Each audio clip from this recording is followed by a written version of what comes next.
Good afternoon. Welcome to the Midday Mull for Wednesday, the 24th of May.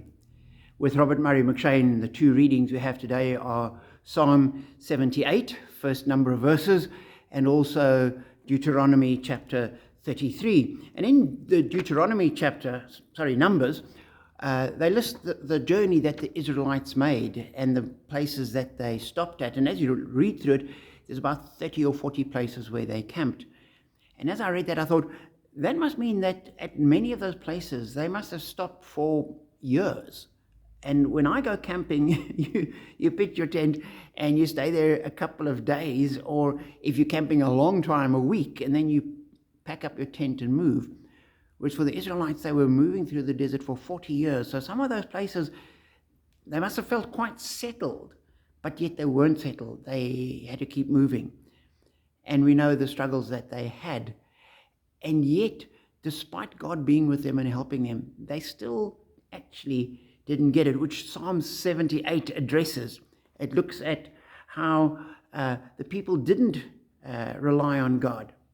And time and again, they challenged him. They needed water. They complained about the food. He gave them manna. He gave them quails to eat. And still, they were not ultimately satisfied. And the psalmist says the following: as they suffered, then they remembered their God was their rock, that God Most High was their Redeemer. But they would flatter him with their mouths, lying to him with their tongues.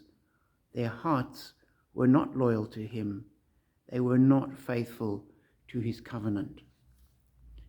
And as I read that, I thought, here were people that, from our perspective, should have had a really deep and a profound trust in God because of what they'd been through and their experiences. And imagine seeing the Red Sea parted and you go through and the Egyptian army pursuing you is flooded and killed. Seeing water being brought out of a rock, going out each day and collecting manna that comes from heaven. My perspective is that should ground your faith and align your heart and get you entirely on God's side. And yet clearly it didn't. And that's what the human heart is like. We like to think, if God did some profound work in my life, if I saw a miracle, if I saw this, or there's something going on, my faith would be deeper. And it probably wouldn't. It might be, but that's not guaranteed. And so we've just got to keep walking with God, and knowing that our faith in God isn't because of what we pick up in the morning. It isn't because of what we've received. Our faith in God is because he's a God who we know is there. He's a God who has a purpose for us. He's a God who has stepped into our world to redeem us. He's a God who has spoken in his word to us. He's a God who has shown us his way. And we will walk in that way because he's shown us that is the way we should live.